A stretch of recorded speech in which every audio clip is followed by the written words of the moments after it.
Welcome to Gear Shift, a podcast dedicated to all aspects of vehicle ownership with your hosts, Christoph and Casper.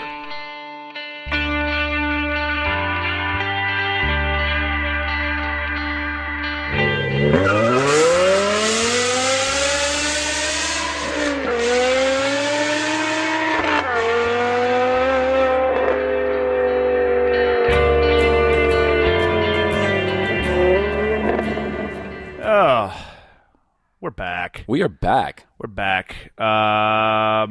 This is episode 16. Oh, God. Alrighty. Episode 16. We're back. Welcome to Gear Shift, an automotive podcast about life. This is going to be the life episode. We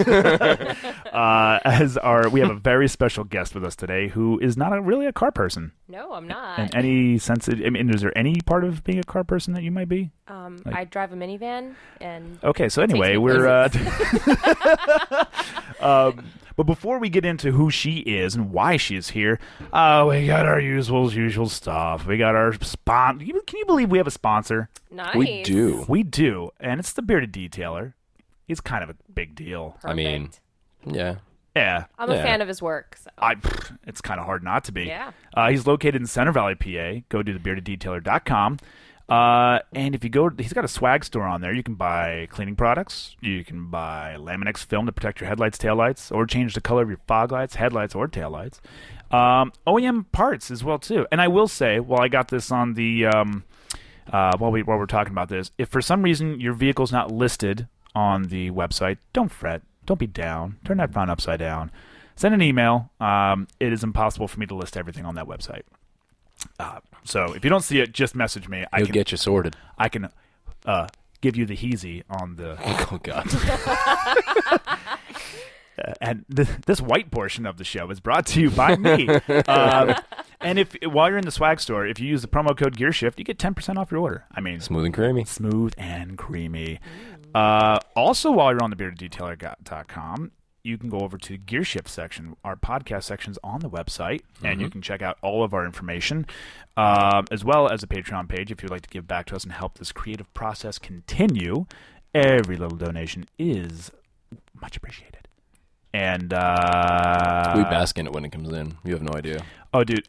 Yes, it's funny you said that. I still have the kiddie pool, and what we do is, for those of you who need to know, anyone who's donated money to this podcast, I have it all. I cash it out, have converted all the pennies, and we swim in it. Is what we do. We're doing right now. It's still a waiting pool. We haven't got into like Scrooge McDuck territory yet, but we're getting there. We're getting there really soon. If you would like to see us bathe in a pool of pennies, go to our webpage and go to Patreon and donate, and we will do that. It'll be the best use of your money. Yes. Oh, so that's that. The intro. Yes. We got the intro contest going on. Yep. Name the car. Name it. It is stock. It is out of the factory. The way it comes. There has work done to it, but the motor and the car are stock. I was going to say, we can give a hint. You want to give a hint? What hint do you have in mind? The hint is it has an exhaust done to it. No shit. That's it. That's literally all we could do. We can't give any... Yeah, because anything else will really... I mean, could we... No, we can say that... The drivetrain? No. Or, no, it's going to give it away. No, yeah, it'll give it away instantly. Yeah.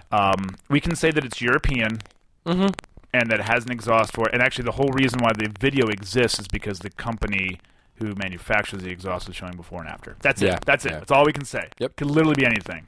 Because there is quite a few companies that do that. Absolutely. So awesome. A lot. You heard the car in the intro. Do you want to guess what it is? Oh. Because I'm sure you're up on your car knowledge. I know this. No. I would not know. Sounds like a Honda Odyssey. To be honest with you, I have no idea what you guys are saying right now. That's fine. Yeah, so the winner gets a $25 gift card. So what's going to happen is if you submit your answer, you can submit it via Instagram, Facebook, the Gear Shift website. Let's say there's 10 people with the right answer, the same right answer. Your answer will be selected at random. So it's not going to be the first person. It kind of live. Oh, I thought we were just going to give everybody $2.50 and call it a day. Well, nobody's guessed it right at this point.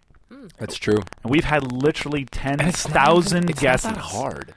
Like, from an unbiased perspective, it's not that hard. It is biased because we're the ones that picked it and That's put true. it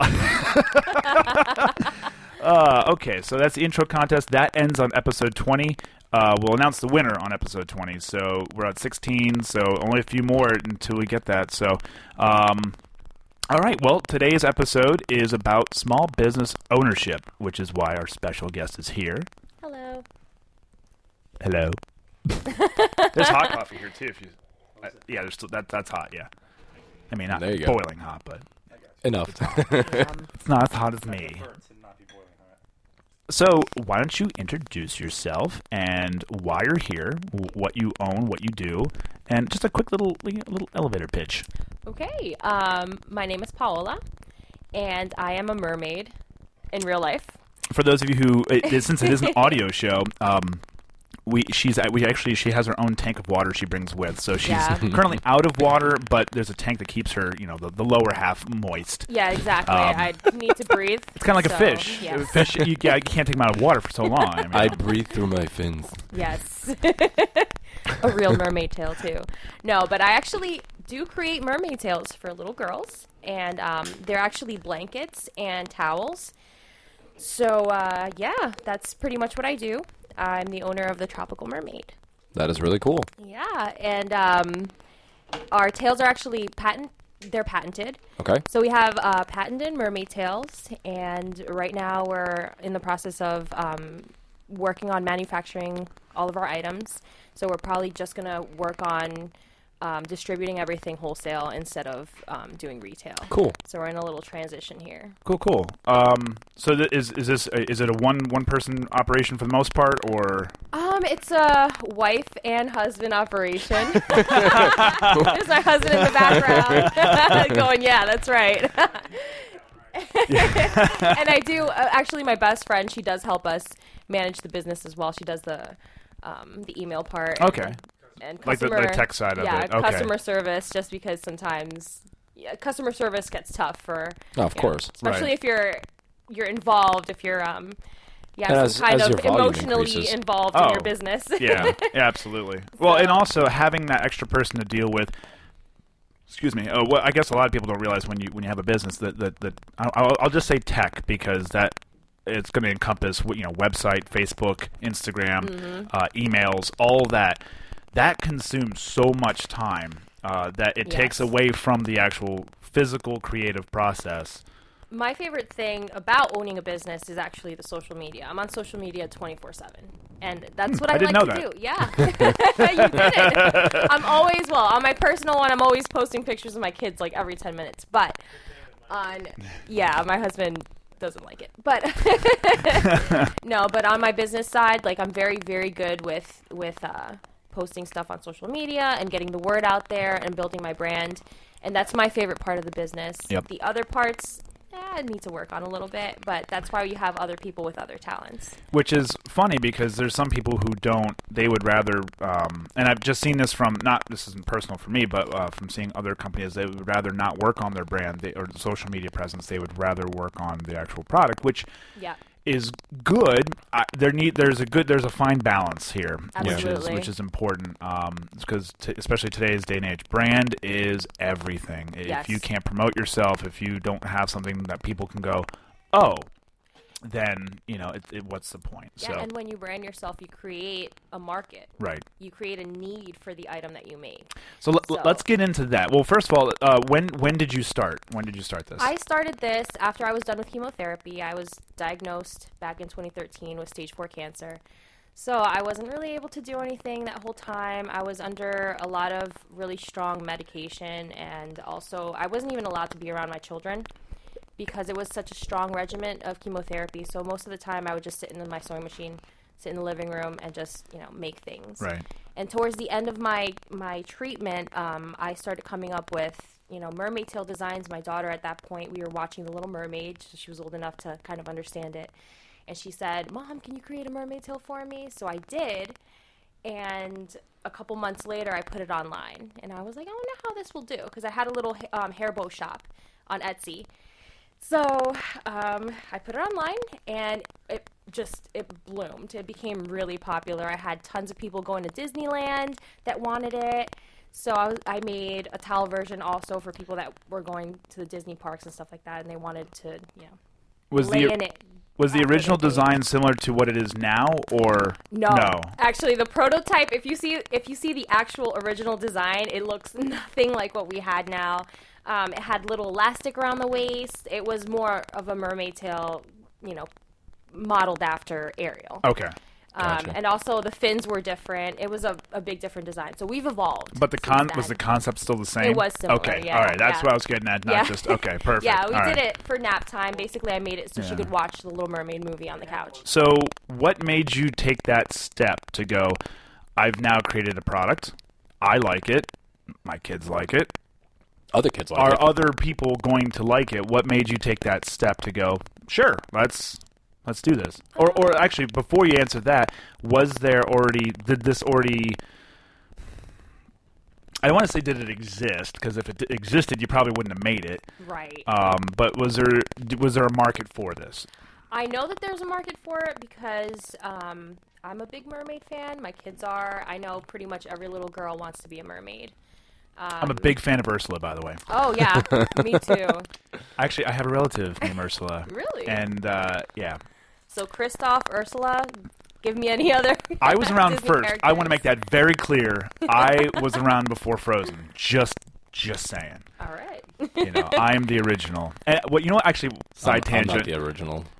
You're not the... No. No. Casper was definitely around way before you. It was like the 50s. Yeah, I definitely know your parents' inspiration for that name. What do you want to name them? You remember that Ghost cartoon from America?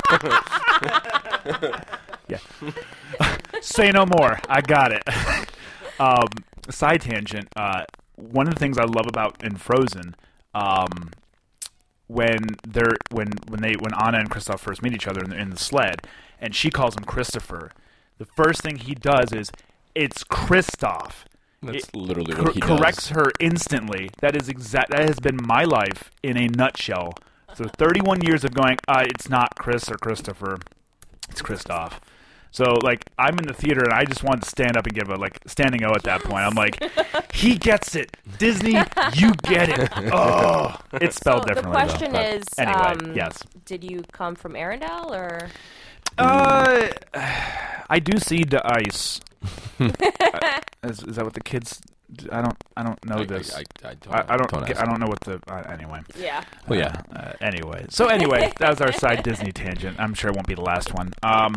So you knew the market existed because there's a lot of people who, obviously, mermaids is a big thing. Yeah. Honestly, honestly, want an easier way to do things. For example, if you have... I don't know, you have something to... blah, blah, blah. It's okay. If you have a to throw on yourself, let's say if you're watching television, a mermaid tail, you just put it on. It's kind of like a sleeping bag. Okay, and it doesn't fall off. You roll around, it doesn't fall off, and it's fun, and it's easy, and I was just looking for an easier way for kids to be able to use that. Actually, I made the tail originally for infusion centers. Okay. So, when you're having your infusion, when I was having chemotherapy, it was so cold in there, and it had to be cold. Yeah. And they had these really thin blankets that you would put on and you couldn't cover your whole body with. So I made it so it can come up to about, your waist, your upper waist, and it wouldn't fall off. So fun fact, I used to work for St. Luke's Anderson, which has the cancer center over there. Mm-hmm. So I'd have to do my rounds because I worked security, so I'd have to go through all three buildings. And when I would go over to the cancer center, I'd go into all the infusion, where they would do the treatments, and it was always cold. It was. Which was nice for me because I was always hot walking around that place. So walking in there, I'm like, oh, it's nice and cold. This is nice. When you're having chemo, I'm sure it's not so not nice. the same. Yeah. It's freezing. Not so nice. So that was your initial push. So what made you go, all right, let's throw this out here. Let's see if it will do what I think it will do. I think it was just a leap of faith for the most part. Okay. And where did you list it first? Etsy. I had it on Etsy. Yeah, exactly. There was nothing out there. We did our research. We made sure that we had it, down pat, and we actually ended up patenting it. So our attorneys went online and they researched and they didn't That's awesome. Online. That's good. So we went out there and put it out there, and it boomed. That's when when you first see all these mermaid things coming out online, that's that's what happened. Well, that's good. That's it's good that happened because I think in small business today there's a big, people go, oh, I like what that person's doing, I'm just going to do that. Yeah. Maybe they'll put their own spin on it, maybe not. Yeah.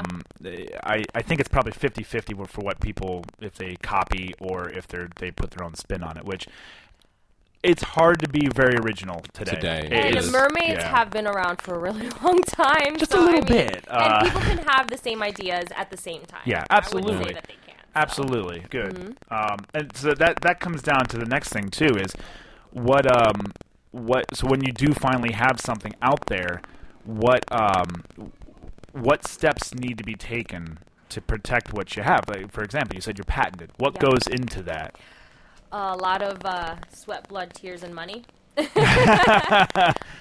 patience, I would imagine. Oh my goodness, a lot of patience. It took us 2 years to actually get 2 patents on it. We're still waiting for a 3rd patent. Okay. Which is an all-encompassing patent. So basically, just the whole idea of the mermaid tail blanket or the mermaid tail towel. That's what that patent covers, but it takes about 3 to 4 years to get it. Wow. So right now we're probably a year out. And the patents do expire, right? Or you have to renew them? You have to renew them every 10 years. Every 10? Oh, I didn't know it was that long. Okay. I think it's like 10. Some of them are 7, 8. Because I know there are some brands out there that they'll just go, we're going to take out like 1 million patents.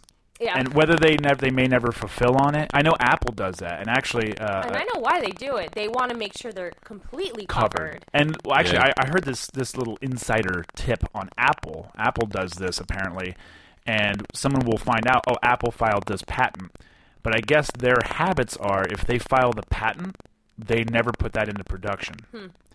So they just are doing it so nobody else does it. Yeah. But then they never follow through on it. Oh wow. It's rare. I guess that's just their habit. There's a podcast. I'll have to edit in later. I think it's Today in iOS. I think it's like usable stuff, like good ideas. I don't know. I don't know. But he said that on his podcast. That's typical because everyone would be like, oh, Apple released this patent. Yeah, well, they're not going to follow through on it. Yeah. So that's interesting. It's every company has their own format for it. So. I mean, more power to them. They have the money to do it. They're kind of, I don't know if you noticed, but they're like sort of like a company. A bit, yeah, they're sort of like a bit. Let me quick go off on that. Please do. So, for those listening, we've had some technical difficulties in the past here, and a lot of it's. I think I've traced it down to the actual computer being the problem, which is what we're recording to, and I have an old MacBook Pro laying around. So I was using a MacBook Air for all the recording, and I did some research saying that some people saying that the Air is not powerful enough to handle all this processing. So I have this old Pro. I'm like, I'll give it a shot. No harm, no foul. Let's try it. So it was already having a problem, which is why I ended up stopped using it, but I didn't want to get rid of it. Long story short, called customer support because there was a warranty extension that has since expired, but I was still having that issue. I talked to the first customer support person. They, for whatever reason, didn't feel like talking to me anymore. He probably had to move on to his next. I guess he was still celebrating 420. Maybe that's probably what I'm guessing. So he put me on. He's like, I'm going to pass you on to my manager, man. I'm like, all right, dude, go for it. So his manager gets on, who sounds like an even bigger idiot than him. Man, I wish I had names because I would definitely tell him. But it's pretty funny. This guy just frustrating. We all know I have a lot of pet peeves. Just keep not at all. We're just going to keep this list right on going. Never ever realize that. One of pet peeve of mine, especially having worked in retail and working in the customer service field, is your number one job when you're working in customer service is to not be a jerk. Like.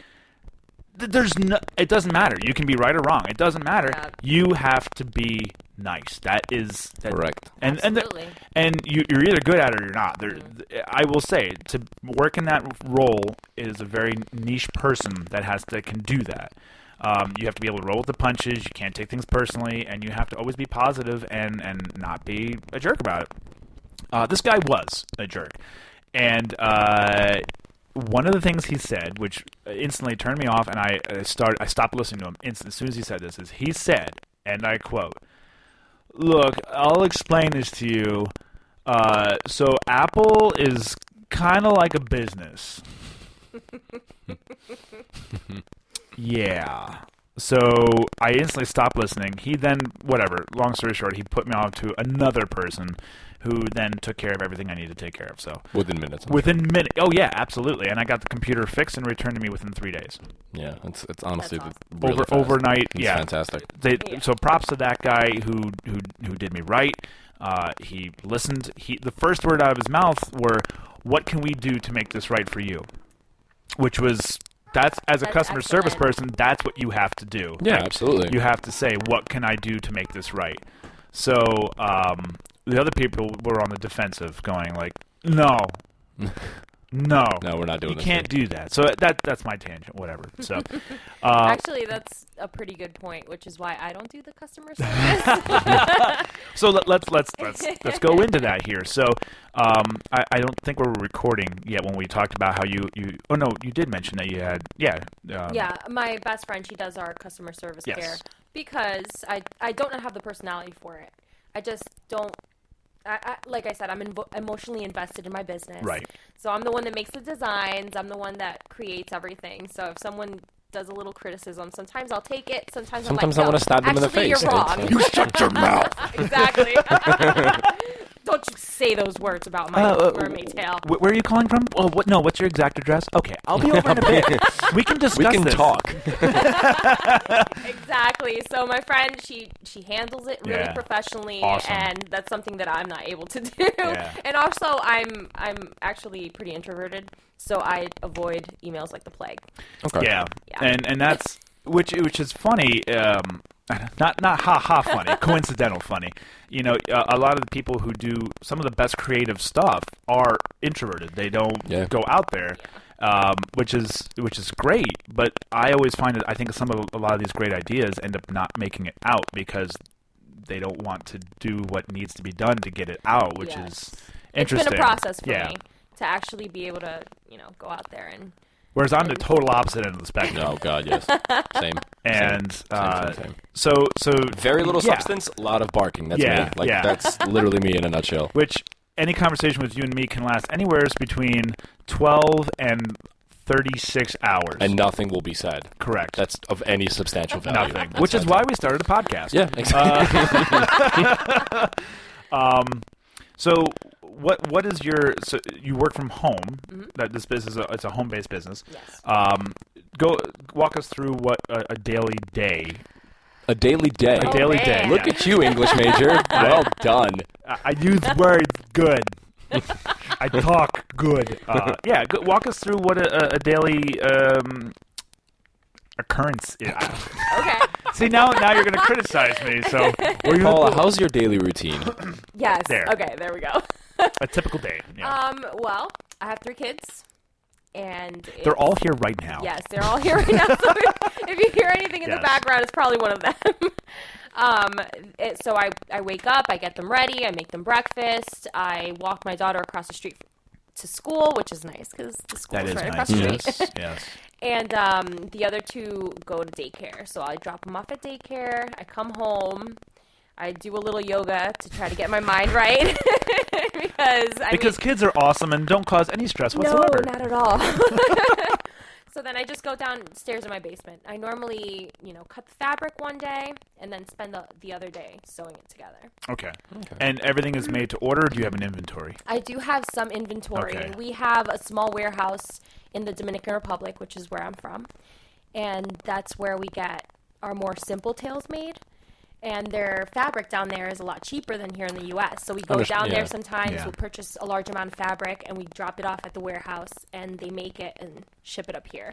But that's becoming a little bit of a hassle because there's no quality control. I can't be down there every single month. I have 3 kids, and then it's $1,000, both ways. Airfare. So it is a write-off, though. It is a write-off. But the funny thing about write-offs is you have to have the money to spend it in the first place. Exactly. I would love to do that. My goodness, I would love to be down there for months at a time. I miss my country. Yeah. But that's not reality right now. No. But yeah, that's what we've been doing. We're probably going to open up a warehouse here in Allentown. Nice. Which is nice. We have a couple people that are working with us. Mr. Elias, he's Syrian. He used to have a big manufacturing warehouse in Allentown. He still has all of his sewing machines, and he's probably going to open up the floor for us. Nice. Wow. So that's should awesome. be really exciting. Nice. Yeah. Actually, I saw you post something about having food with him yesterday. Yes, yeah. I love Middle Eastern food. So I had Thai yesterday, so. Jealous. That's not Middle Eastern, but that's cool. I know. Too. Yeah, exactly. That was my segue. Okay, Sally, that was my segue. No, hey, I was in Afghanistan. I've had some food from over there. That's Middle Eastern. Middle Eastern food is awesome, man. However, I think the food handling over there is a little different.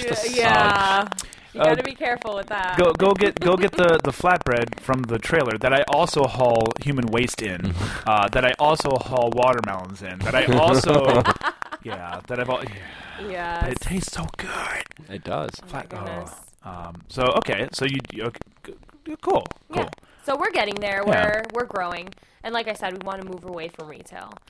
So we're planning, just to be able to distribute to bigger businesses. Now, if you do go into that wholesale space, would you still keep some, like a small retail portion open? My heart is with retail. Yeah. I love getting pictures from clients using our stuff, and it makes me really happy to see like little girls actually enjoying our products. So probably I'll probably end up doing like an offshoot brand of our items. Because if you do that, you still retain all control over everything and whatnot. Yeah, I'm a control freak. I think the only problem I could see with wholesale is keeping up with quantity. I should say that. How long does one take to make? I'm sure the takes design about makes a 15 difference. minutes. Yeah. Really? Once it's one tail, probably like 5 minutes. Well, you have it. You've been doing this for so long. I've been doing it for a really long time. 2-3 hours. I was gonna say he looks like a seller. This experience for you, if you had some advice to give to anyone who wanted to start a small business, other than don't steal your idea, what would you give? Would you recommend it? It's definitely not for everybody. No, actually, owning a small business is not for everyone. Actually, I've contemplated a million times quitting. Do you have another job on top of it, or no? I do. I work part-time at a medical office. Okay. Yeah. Well, so it gets busy. That's an important thing because for those of you who can't figure out that I own the Bearded Detailer, we're like 16 episodes in. Like I'm sure there's that know. one person that goes, "Wow, he really likes the Bearded Detailer." But yes, I own the Bearded Detailer. I also own the Bearded Camera. So I originally started with the Bearded Camera. That was I liked photography, and like every person who doesn't know what they're going to do, they're going to start a photography business. And basically, first name at last name photography. That's how it. That's the formula. You start with an iPhone and you work to a Canon or a Sony point and shoot. DSLR, yeah. No, you go point and shoot first, yes. and So anyway, I had a Nikon D5000, which they don't make anymore. They've superseded, I think, went out with the 7500, whatever. Anyway, so I had that, and I learned, I picked up some stuff along the way. Decided, might as well. I've had a few people pay me for money on this, and people like my stuff, so maybe this is something I should go do. I will stand by. I think photography is probably the number one hardest thing to make it in, because especially with.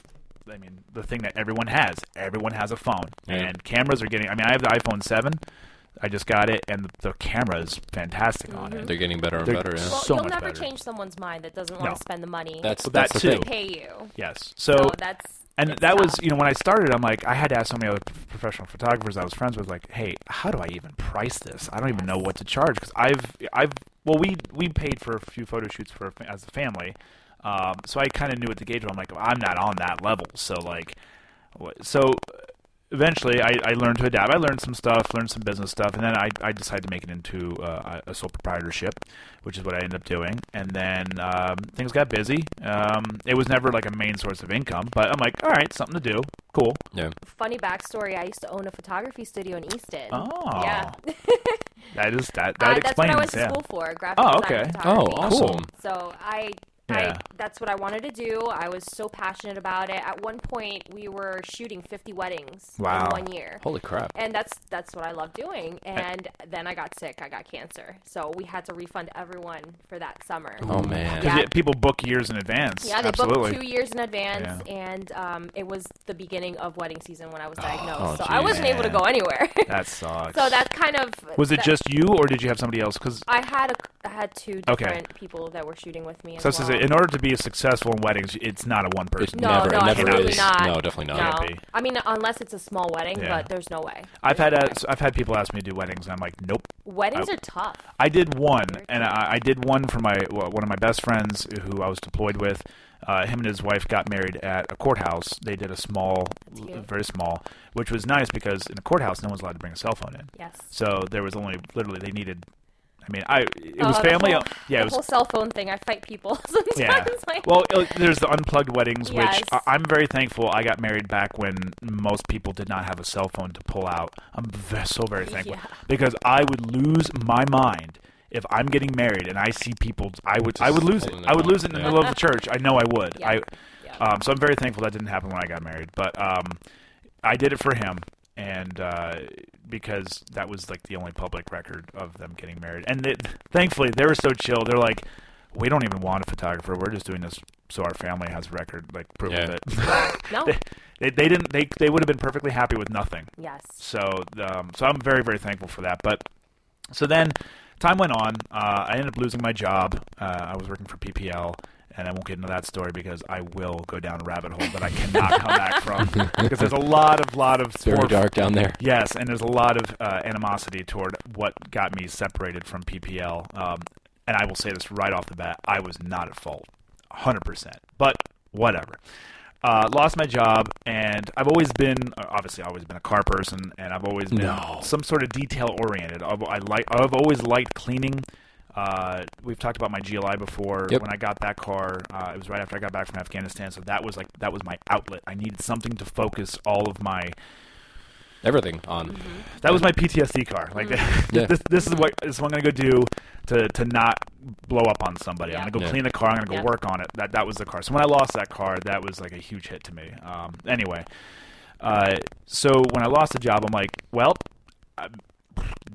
why not detailing? It's something I can do from home. I already can do it, and I was already learning other things, the better ways of doing it, which we talked about on the detailing episode, which we then had to scratch and we're going to reschedule and bring back. But so then I came up with a name. I'm like, well, I'm already the bearded camera, so I guess it's only fair to go with the bearded detailer. Just stick with the brand. Stick with the brand. It's good branding. And I will say, with the bearded camera, people that would come up to me, like when we were talking about it, they'd be like, oh, that's something that will stick. Yeah. And that's a big thing. We talked about branding before. When you're, like, for photography, if you're just like Christoph Ambrosch Photography, well, maybe not my name's a good example because my name's a pretty unique name. It honestly becomes a blur after a while. You have to remember, if everybody's using their name, they like the originality. You have to remember the name. That's correct, exactly. And there's too many people with, like, John Smith. Like, there's so many names that are common. And if your name's too obscure, you may not get Christoph. I think for me is nice because now that Frozen is big. No, honestly, it's kind of normalized my name, which is nice. Yes. I like it. I've had people like at family stores go like, "Oh, you're Christoph?" Like, yes, I do birthdays. Only if there's alcohol. So then I'm like, okay, well, I hated having two tax IDs. So I'm like, this is frustrating. I eventually turned it into so then I got an LLC. To then umbrella both. So I have one tax ID with two entities, which took me so many phone calls with the State Department to figure out how to do that. Yeah. Finally, one lady, I'm going to call her Charlene just because I can't think of it. Because I like the name. I like the name. She seemed like a Charlene. She was like 90 years old, but she that's why I say she sounded like Charlene, because no one names their kid Charlene today. But anyway, She's like, I know exactly what you want, sugar. I'm like, oh, yes, yes. So, and that's how she talked too, which that's also why I wanted to call her Charlene. But she got it figured out. So, come filing time, it's so much easier. I can go into one entity. I don't have to log out, log back in, which seems like a first world problem. But I didn't it simplifies the organization. When you're doing it every 4 months, which now I don't know if it went across the state where it's all annual. Did you get bumped to annual? I don't think so. I was told I was annual now. Really? Yeah. Huh. Which I kind of don't like because it's a bigger amount now one time instead of 4 smaller amounts. And but anyway. So regardless, I file annual. Oh, do you? Anyway, yeah. I didn't know you had that option. I think you can. Oh. You can do it. I mean, it's still big. Yeah. They're getting their money. Yeah, they're getting their money. See, if you do it early on time, you get a little discount, which is nice for quarterly. Which is why I always do that. But they don't charge you more if you miss it and you do it later. Exactly. So I created the LLC to umbrella everything. So that was interesting. So when it came to creating the business, I learned kind of trial by fire, just kind of get it done. Yeah. Did you have anything going into yours, like any insight prior to that would that helped you start your business, or was it all trial by fire, just learn as you go? Well, I did have the experience of opening up my photo biz, so I had a little bit of a background because when I went into that business, I didn't know what to expect. I had some classes telling me how to open up a business, how to do the branding, but I didn't really know much. But when I opened up the Tropical Mermaid, I at least knew you had a little bit from that. Exactly, I had a little bit of experience that I needed to be doing a brand. Right. I needed to create a brand. I needed to create an atmosphere where people would go onto my page and be like, oh man, this is magical. Yeah. So for people that are opening up a business, you have to have an idea, one, that sticks with people, that will, stick to the back of their heads, to their minds, and that they can always, if they think mermaid, they'll think the Tropical Mermaid, which is something that... I was going to say, how did you come up with Tropical Mermaid? I'm a tropical mermaid. No. Isn't it obvious? Yeah. Hello. My bad. No, it was just because of my photography business was called Sugarcane Company. Right. It was after my childhood. I grew up running through the sugarcane fields in the Dominican Republic. So I did the Tropical Mermaid just because, I'm from the tropics, from the Caribbean. So I wanted to be, close to my heart. The question wasn't for me, Casper. It's for everybody else. Okay? But I say do something that you like, something that's close to you, something that means something to you. Yeah. And at the same time, it can't be value. Well, it also can't be too close that only you will get it. It has to be something that will stick in somebody else's head. You have to find the balance between broad and specific. Yes. Exactly. I agree with that. Yeah. That's good. And it has to be something that you can, if you have to explain it, very quick and simple. Yeah. Like, I don't have to explain Bearded Detailer. I don't have to explain it. No, absolutely not. And actually, I had one client that came in here. I spoke to him on the phone. He came in, and he's like, over the phone, he's like, Bearded Detailer. He's like, I'm picturing you like Paul Bunyan. I'm like, okay, cool. Okay, cool. I'm glad. And then he showed up, and as soon as he got out of the car, he's like, dude, you look exactly like what I was expecting you to look like. But I don't have to explain myself, and it's catchy. So I was trying to hop onto the GearShift one, and I tried to log in, and it gave me trouble, so it just popped off and said no login, and then I went instead, it hit create Instagram. I was like, no, that's not what I want to do. And next thing I know, it just my Facebook info, and I'm like, what just happened? So I created it, no followers, haven't looked. I just hit the search, and it was all soccer, cars, Volvos. It's kind of creepy. Yeah, actually, within seconds, right there. I was like, are you serious? Here's something even creepier is I was talking to a friend via text about they were sick and needed cold medicine. I went onto Instagram during that conversation, and one of the sponsored ads was for NyQuil. Yes. Oh, my goodness. Not even kidding. Facebook is just like that, yes. too. Or if you open an email or if you send an email. Yep. Or search, Google search. The internet has enough information on you guys for the rest of your life. It doesn't even matter. But where that comes into a business standpoint is it may change how people are looking at their profile. So your stuff may not come up, and that's where paying for boosting or advertising. Have you gone down that route for Facebook? I have done it a couple times for Instagram. Okay. I don't do it for Facebook. It doesn't work for Facebook. I think their algorithm is more targeted towards bigger corporations. Now, did you boost a post or did you create an ad? Both. Okay. I've done both. Because my wife with her fitness stuff, she's done both, and she's had a lot of coaching with what is better. It is better to create an ad than it is to boost an existing ad. And these are all little things you just learn along the way. Yes. Unless you have organic a lot of organic activity yes. on your post, it's not a good idea to boost it. Correct. Yeah. What's nice is you can create a targeted region, person. If you can even go so as far as if someone is searching mermaid, you're now going to come up. So yes. it can go off of what they're already interested in. So their interest in tags, which is neat. Yes. That being said, what is for you?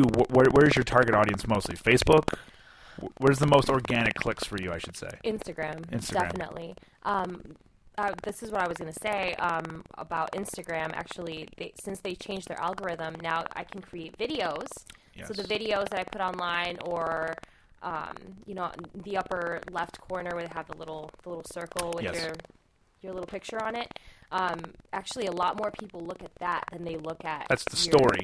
Right. Yeah, the stories. Yeah. Yes, that's what it is. Yeah. I'm trying to figure out I forget what it's called. But yeah, that's no, but yeah, if actually your stories, you get more views on it than your actual page. Well, it's not, because I try to actually make lots of stories so I can have a lot of people viewing. Because it automatically goes to the next person. Exactly. Yeah. So people go on your story and then they'll go and click your store. That's cool. Yeah, so that you've seen the most positive results with Instagram, which is cool. Absolutely.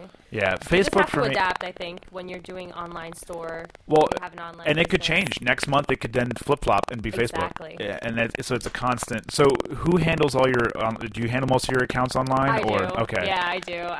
I love. I actually so proud really of love. it. Yeah, I am. It's you go me. on my page. It's so cohesive. It's so beautiful. And who made your website? Did you end up doing that, or did you hire someone? Well, my website's powered by Shopify. Okay.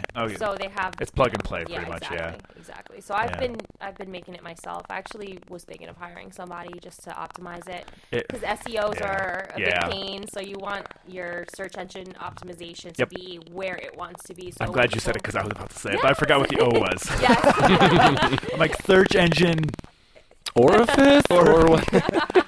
But there's you want it to be optimized, so when people go on Google or they go on Chrome or they go wherever they, have you any search engine, they will find you. Have you gone into any Google AdWords at all, or no?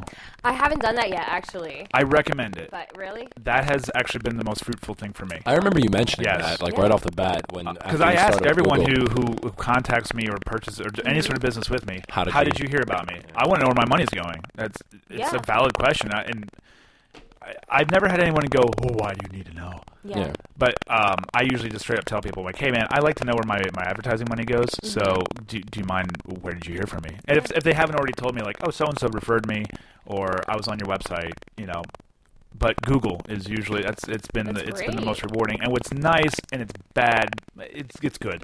The more money you spend, the higher up you'll go. Yeah. Which is good. That's good. So I usually bump mine up. My plan is to bump it up in the summer, because it's obviously the busiest. In reality, I should be bumping it up in the wintertime when it's the slowest, but because it's slow, I don't have the money to then put it into it in the wintertime. Google AdWords is nice, and what's nice is that they'll help you. If you call them, they'll actually walk you through it if you have any questions, which is really nice. But I do recommend that. Nice. Okay. We're anything more do you want to add? As far as creating your own business, we've talked about social media, having a passion, so making your branding according to something that that is actually meaningful, that has a niche that people actually can relate to. And you got to have perseverance. Oh my God! Put that out here. Perseverance. Yeah, you said it. You've thought about giving up a couple times. I definitely. Even me. I mean, I've been doing it for almost a year now as a business for the detailing for camera for photography. It's been a couple of years, but there's times I've been like, just screw it, selling it all. But I will add this in here. Anyone who thinks that a home-based business is all laying around in your PJs and easy peasy, I have so many words that I would love to say to you. None of them if you want to good. provide me your address, and none of them are good, especially when you're a parent. I mean, I won't go into the whole, let's give Christoph a pity party, but No, look, it's true. I got 2 kids. I got yard work. I got a house to keep up with. I then have a business, and then along with the business now, so I am a one-man show. My wife doesn't help me at all, and I don't expect her to, because I don't help her with her crap. So I'm not. But so I made my website. I manage my website. I put the orders in. I take in the orders, emails, phone calls, and then doing the actual work myself. Yes. So for anyone who, and hours, I'm sure you've been up at crazy hours accomplishing things. Mm-hmm. I've been up till 3, 4 in the morning, and then going to sleep, waking back up at 6 to deal with the kids, and do it all over again the next day. So it's not a typical 9 to 5. No, it's not. You're actually working 24/7. Yeah. For the most part, because you have their social media to take care of, Yep. and when you have downtime, let's say your kids are watching a TV show, you're on social media trying to plug away and posting things. And that's the other thing for the average person. Instagram is they're just scrolling through and go, okay, cool. Yeah. But as a business, you then have to engage with people that have to talk that want to talk to you about it. And that's another thing. If you're not constantly engaging people, you are not getting clients. Nope. When I don't post for a week, there's no orders coming in. Right. When I start posting 3 or 4 posts per day, that's when I start receiving my orders. Yep. So you have to constantly engage people, because if you don't answer emails right away, people will go to someone that's subpar. Even though they're subpar, they will go to that person because they respond quicker. Exactly. See, you're kind of lucky that yours is more narrow. Like for the detailing world, they want it right away. You can throw a rock and hit a detailer in the Lehigh Valley. There's so many. Yes. And I'm not saying that I'm definitely not the best out there. I'm the best out there, and you should come to me. But no, there should be a reason why you want to go to that person. There's always a reason why someone wants to go to you. So if you're throwing away that and not responding to them, you are literally just throwing money down the drain, because they will find somebody else to go to. Absolutely. And it's hard. It really is hard when you don't have somebody helping you out. It is really hard. But yeah, it takes perseverance. But that's why you're working this hard now to grow the business. So eventually, someone else will be doing that. Yes. It's always nice to have goals. Yes, exactly. So speaking of goals, and that's another thing. Yes. Speaking of goals, what's the future for the Tropical Mermaid? Manufacturing. We want to distribute to different larger retailers. So right now we're working. I guess we'll say it. We're working on a big order with Zulily. So we should be in the next month selling with them. Cool. That's fantastic. Cool. So that it's is really awesome. exciting for us. Yeah. And now, obviously, this is an automotive podcast. So we'll kind of tie this back to automotive. You guys have a pickup truck and a minivan. Mm-hmm. We're actually going to be doing an episode about family vehicle ownership, and specifically because I've had a lot of people say, like, well, we're going to be having a baby. Not all of us can relate. I need to get rid of my car. I have to have a minivan. Now, granted, you have 3 kids. Mm-hmm. It's very hard to have anything other than an SUV or a minivan or a truck. I would imagine you can squeeze everybody in there. Fit all 3 of them. That's part of the selling point with the truck.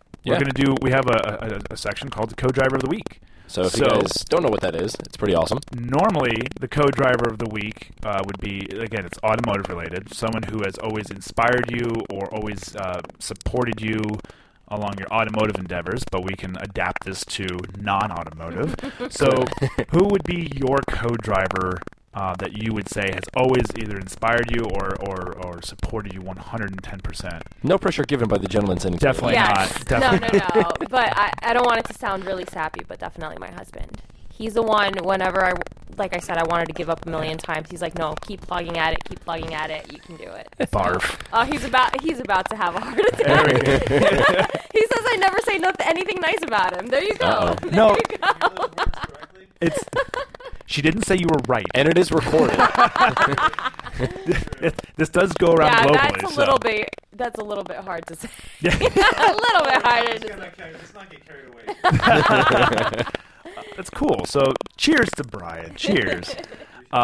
Actually, I did want to say, you said you're originally from Dominican Republic. Yes.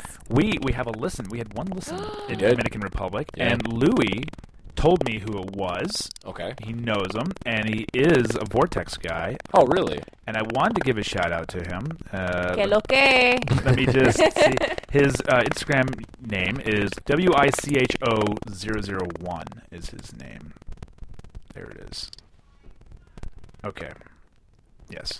So yeah, it's Louis E. Garcia is his name.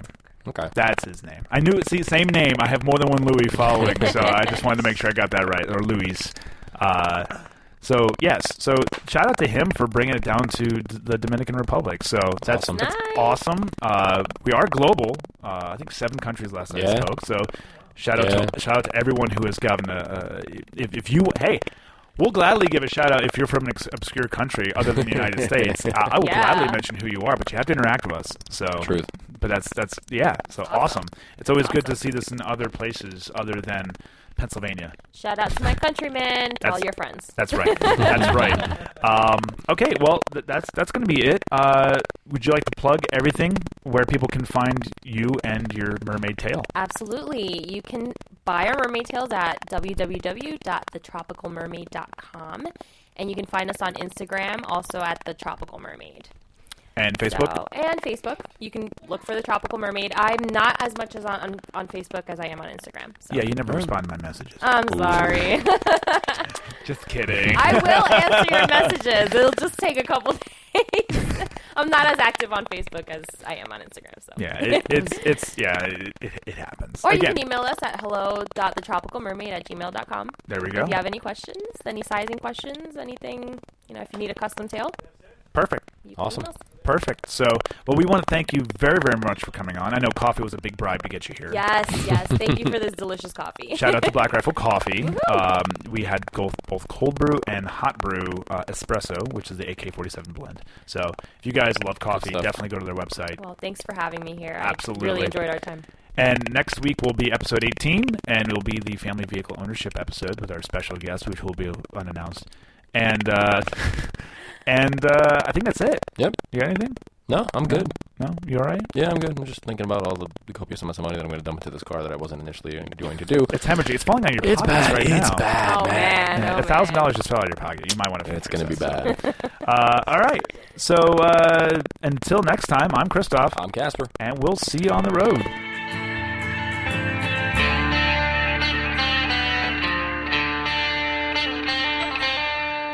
Gearshift Podcast is a production of Gearshift. If you have any questions, please email us at gearshiftpodcast@gmail.com or visit us on Facebook.